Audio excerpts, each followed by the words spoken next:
Hello students, welcome to the online session. This is our session 3 of Science chapter 5, that is separation of substances. In this chapter, we have learned various methods of separation of substances. Today we are going to conclude the chapter by learning evaporation, condensation and saturated solution. Okay, let's start the video. Class 6 Science Chapter 5 Separation of Substances Session 3. There are various methods of separation of substances. We have learned handpicking, threshing, winnowing, sieving, sedimentation, decantation and filtration. In this session, we will learn evaporation, condensation and we will see what do you mean by saturated solution. So the next method of separation which we have to study is evaporation. All of you know about evaporation, right? What is evaporation? When liquids get converted into vapor, this process is called evaporation. But look, this evaporation is also used as a method of separation. You never thought about it, right? Evaporation is a method of separation of substances, and the process of conversion of water into its vapor is called evaporation. The process of evaporation takes place continuously wherever water is present. Evaporation is a very slow process and happens at normal temperature. For example, if there is some water on the floor, after some time you will see that the water disappears. That is because of evaporation. The water is evaporated because of the sun's heat or by wind. We will see where evaporation can be used to separate two substances. So, evaporation can be used to separate solid dissolved in a liquid. For example, salt dissolved in water or sugar dissolved in water. We cannot use filtration method, right? Evaporation method is used to separate solid dissolved in a liquid. And this is how we separate salt from seawater. You know that seawater contains lot of salt. Basically, seawater is allowed to stand in shallow pits. Water gets heated by sunlight and slowly turns into water vapor through evaporation. The heat of the sun makes some of the water particles at the top of the water go into the air. The water particles go into the air as water vapor. In a few days, the water evaporates completely, leaving behind the solid salts.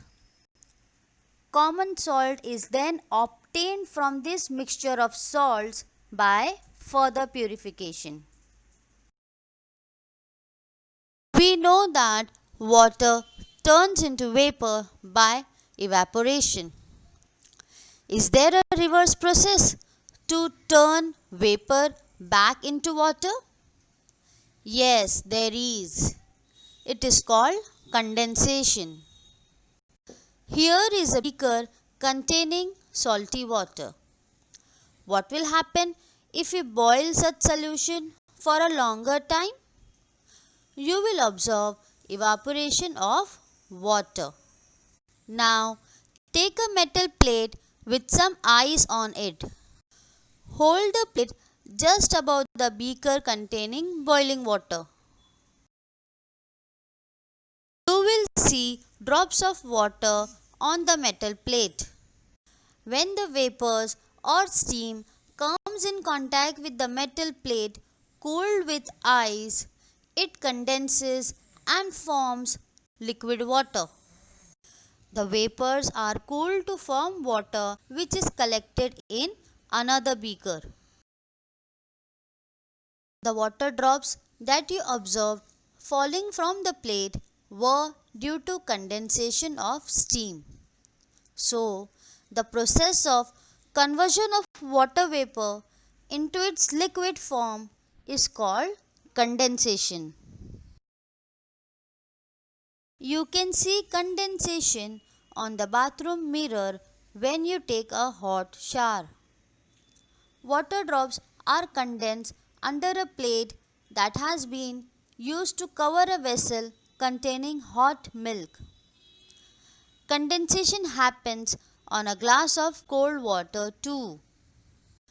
In simple words, we can say the change from gas to liquid is called condensation. Now we will study saturated solution. When we mix salt in water, we see that salt dissolves in water. Now add some more salt to the water. That salt will dissolve too. Can you go on adding salt to the water? Will water dissolve it all? After adding a few spoons of salt, you will find that some salt remains undissolved and settles at the bottom of the beaker. This means that no more salt can be dissolved in the amount of water we have taken. It means that you can go on dissolving salt in a glass of water, but after you cross the limit, the salt won't dissolve. And when you reach the limit, the solution is said to be saturated.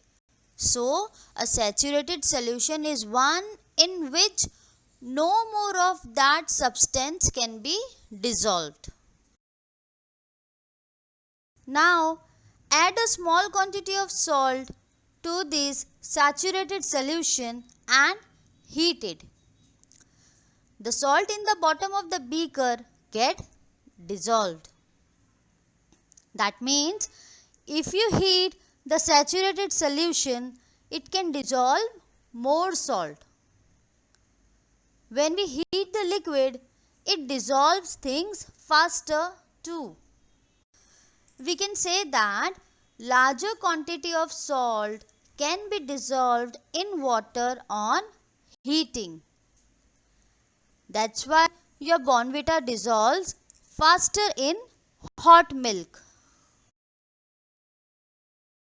Does water dissolve equal amounts of different soluble substances? Let us find out. Take 2 glasses and pour half a cup of water in each of them. Now keep on adding salt in 1 glass and sugar in 1 glass till the solution get saturated. You will observe that 3 spoons of salt get dissolved in water, whereas 2 spoons of sugar get dissolved in the same amount of water. It means that water dissolves different amount of soluble substances in it. So, in this video we have learned 2 methods of separation of substances. The process of conversion of water into its vapor is called evaporation, and the process of conversion of water vapor into its liquid form is called condensation. Saturated solution. A solution is said to be saturated if it cannot dissolve more of the substance in it.